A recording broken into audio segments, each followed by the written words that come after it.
bought this broken PC for 25 bucks.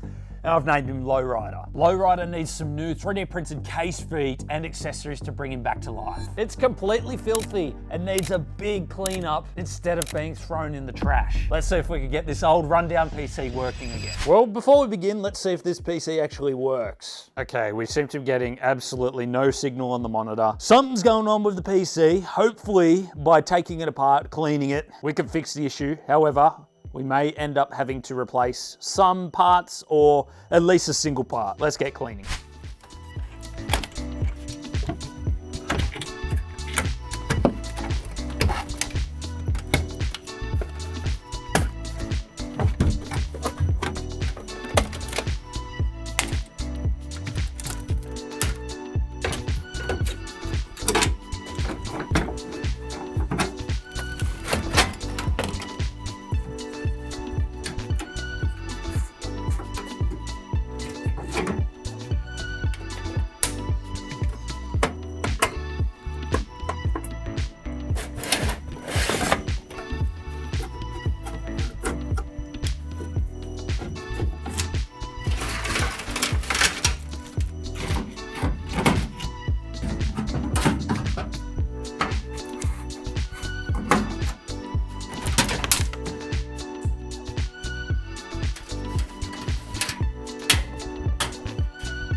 Well, we may not know why the PC was not working, however, we can tell that it's quite disgusting. The CPU cooler, completely clogged, needs a really good clean, and the thermal paste on the back is completely dry. The fan, a little bit of surface dust, still spins, we saw it spinning in the build, and a little bit sticky. I don't know if something was dropped inside the PC, some sort of liquid, a drink, whatever it may be, but this should clean up nice. The GPU, an i7 370, looks pretty good from this side, but when we turn it around, it has a lot of surface dust. I'll take this completely apart, replace thermal paste and thermal pads. Hopefully this wasn't the issue. Then we've got our motherboard, the H170 Pro Gaming. Not exactly sure what CPU is inside, but you can see there is rusting and a lot of dust around the socket. For our RAM, we have 8 gigs, CL14 timings running at 2400 megahertz of Corsair Vengeance RAM. DDR4, this stuff is like gold at the moment. 8 gigs, I think that's plenty for a system of this level. Ideally, you would want 16 gigs. Actually, I would even say 32 gigs for today's modern titles. Our power supply is a 500 watt Thermaltake power supply. We do have a lot of surface dust that'll clean up pretty easily.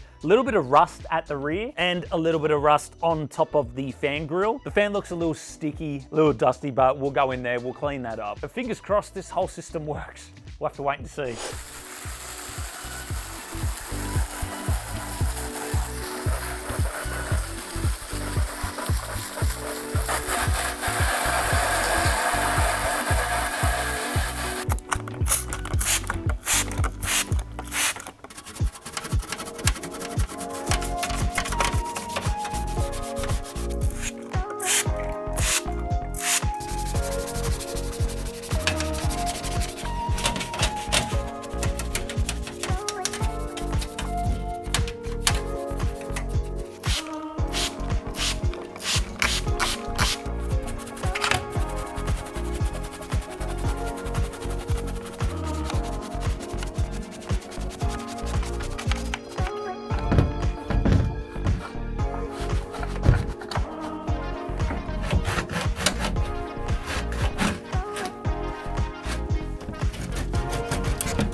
PC didn't work. I don't want to put it all back into a case and then find out that it's not working after I've done up all the zip ties, so we'll test it outside the case first. And hopefully we get something on the monitor.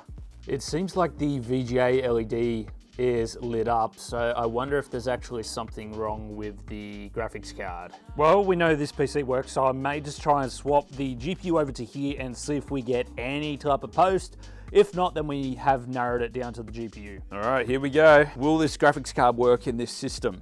We've got a couple of lights on the motherboard. Yeah, we're having some issues. I'll try it one more time, but right now it's not looking good. Okay, unfortunately, we've learned that the R7 370 is dead. However, we have a 1650 Super on hand that I know works.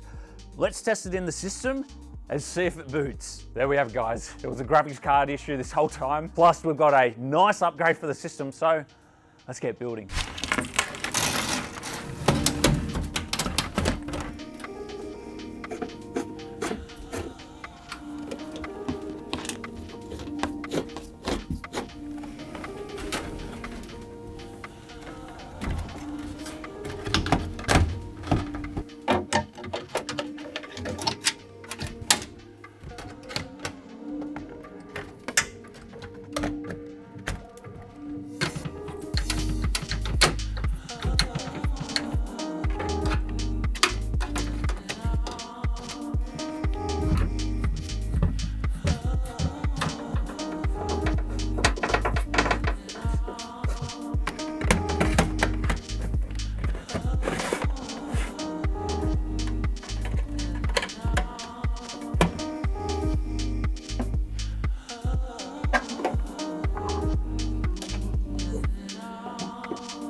Rocket League 1080p, let's go.